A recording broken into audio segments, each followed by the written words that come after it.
આ જ વાયરસના નવા રંગરૂપને લઈ દુનિયાભરમાં હડકંપ છે.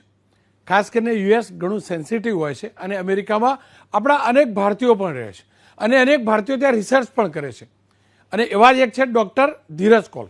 મેં એમની સાથે વાત કરીને જાણવાનો પ્રયાસ કર્યો કે નવા વાયરસ છે, જે નવા રંગરૂપ સાથેનો છે, તેને લઈને અત્યાર સુધી શું રિસર્ચ થયા છે અને વેક્સિનેશન કેટલું કારગર રહેશે. आओ સાંભળिए डॉक्टर धीरज कौल शू कहूँ. डॉक्टर कौल, आपका बहुत बहुत स्वागत है. कोविड का जो नया वायरस आया है, नया जो वेरिएंट आया है ओमिक्रॉन, कितना खतरनाक है, इंडिया के लिए कितना बड़ा खतरा है और अब तक का रिसर्च क्या कह रहा है? नमस्कार, thank you for having me on the show. Raunak भाई, बहुत इंपॉर्टेंट टॉपिक आप रेज कर रहे हैं. अभी थोड़ी देर पहले न्यूज मिल रही है कि हॉलैंड के अंदर जो केसेस देखे थे वो बहुत तेजी से स्प्रेड हो रहे हैं. तकरीबन 13 केसेस वहां पे मिले और तकरीबन 970 केयर होम्स जो कि जिसमें ओल्ड एज लोग रहते हैं उसके अंदर कोविड के पॉजिटिव केसेस मिले हैं. अभी तक जीनोमिक सीक्वेंसिंग पूरी तरीके से नहीं हुई देखने के लिए कि ओमिक्रॉन है कि नहीं, लेकिन एक बहुत बड़ी संभावना है कि हॉलैंड डच एक एपिटोप बन सकता है ओमिक्रॉन के फर्दर स्प्रेड का. और अगर हम देखें तो ज्यादातर फ्लाइट्स जो साउथ अफ्रीका से आ रही थी, एंटिसिपेटेड है कि इन कंट्री से आने वाली, अफ्रीकन कंट्री से आने वाली फ्लाइट्स की वजह से स्प्रेड हुआ है. और अभी हॉलैंड की गवर्नमेंट ने 2 घंटे पहले एक तरीके का पार्शियल लॉकडाउन भी लगा दिया है, जिसमें 5 बजे शाम से 5 बजे सुबह तक कोई दुकानें नहीं खुलेंगी, नॉन एसेंशियल. तो और पब्लिक को मैंडेट कर दिया है मास्क डालने के लिए.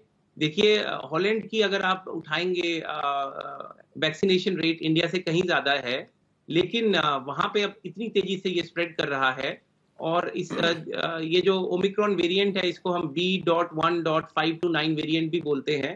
तो ये बहुत ही कंसर्निंग है ग्लोबली अभी वर्ल्ड के लिए. और ऐसी कंट्रीज में जहां पे वैक्सीनेशन अभी कम हुई है या जहां की आबादी कोविड के थ्रू कम गुजरी है, और ऐसी कंट्री के लिए जहां पे हाई रिस्क पेशेंट्स ज्यादा हैं, जिनको कोविड लगने का खतरा भी बहुत ज्यादा होता है.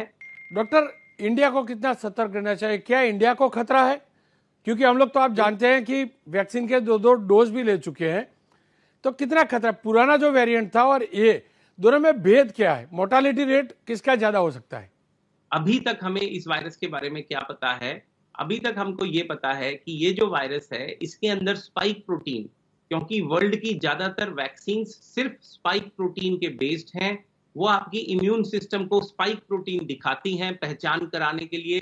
स्पाइक प्रोटीन को पहचान करके हमारा इम्यून सिस्टम वायरस को पहचानने की कोशिश करता है जब असली वायरस का अटैक होता है. और अभी तक जितनी भी वैक्सीन थी वो इसमें बहुत अच्छे से कारगर थी.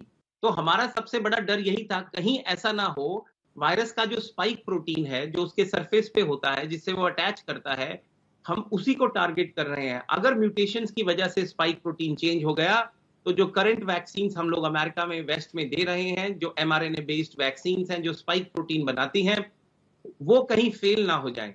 लेकिन अनफॉर्चुनेटली क्या हुआ है, अभी तक जब से आप समझ लीजिए कोविड शुरू हुआ है, सबसे ज्यादा चेंज स्पाइक प्रोटीन में इस वेरिएंट में देखा गया है. तकरीबन 30 to 32 म्यूटेशंस देखी गई हैं. हमारा बहुत बड़ा कंसर्न है कि कहीं ऐसी म्यूटेशंस वायरस ये वैक्सीन की एफिकेसी को नीचे ना ले आए. कई स्टडीज के अकॉर्डिंगली लोग पॉइंट आउट कर रहे हैं कि शायद 40% तक गिर जाएगी वैक्सीन की एफिकेसी, मॉडर्ना, BNTX, फाइजर की. अगर ऐसा हुआ तो जिसको वैक्सीन लगी है, अगर 100 लोगों को वैक्सीन लगी है, 60 लोग फिर भी इन्फेक्शन होके बीमार हो सकते हैं इस कोविड के साथ.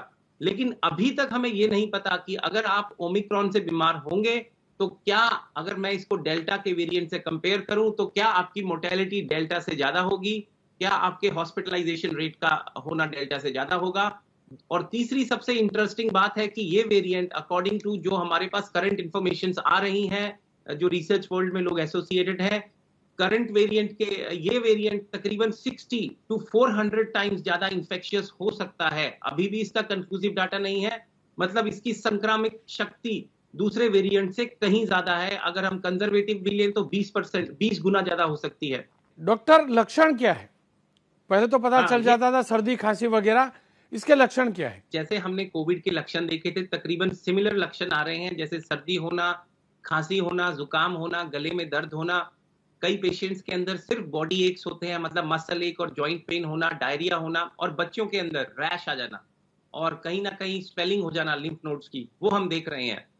लेकिन एक और कंसर्न है, हमें ये लग रहा है कि जैसे डेल्टा वेरिएंट यंग लोगों को ज्यादा इन्फेक्ट कर रहा था, उसी तर्ज पे ओमिक्रॉन भी यंग लोगों को ज्यादा इन्फेक्ट कर सकता है। लेकिन अगेन इसका कंक्लूसिव डाटा अभी तक नहीं आया है। अगले 2 से 3 हफ्तों के अंदर हमें और इंफॉर्मेशन मिलेगी, क्योंकि अभी केसेस बहुत तेजी से फैल रहे हैं।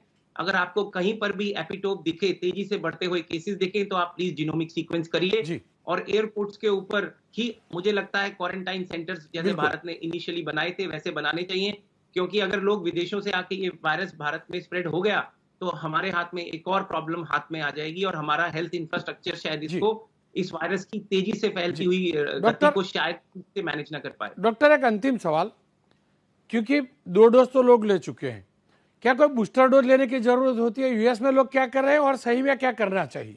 तो अगर हमें इंफॉर्मेशन मिलती है कि जो ये करंट वायरस है ओमिक्रॉन, इसके खिलाफ भी वैक्सीन फुली कारगर है, अगर मैं इसको एज्यूम करता हूं, तो अमेरिका में तो हम बूस्टर डोज अब सबको दे रहे हैं 18 साल से उम्र की ज्यादा को। लेकिन ऐसी कंट्रीज जहां तक अभी तक पूरी तरीके से आबादी फुली वैक्सीनेटेड नहीं है, क्योंकि भारत में भी बिटवीन 35% के करीब फुली वैक्सीनेटेड है आबादी का as of the data two days ago, जी और सिंगल डोज अराउंड 60% दिया जा चुका है। लेकिन अगर अमेरिका के नंबर देखिए तो फुली वैक्सीनेटेड 62% के करीब है। तो हमारे पास यहाँ पे बूस्टर डोज हमने इनिशियली 65 से ऊपर के लोगों को इनिशियली स्टार्ट किया, ऐसे लोगों को दिया जिनका इम्यून सिस्टम कमजोर हो, जिन्हें किडनी फेलियर हो, लिवर फेलियर हो, कैंसर, कीमोथेरेपी, डायबिटीज बड़ा हो, हाइपरटेंशन काफी सीरियस हो। ऐसे लोगों को मुझे लगता है बूस्टर शॉट बिल्कुल भारत में भी मिलना चाहिए, जिससे आपकी इम्यूनिटी ऑप्टिमली इंक्रीज हो।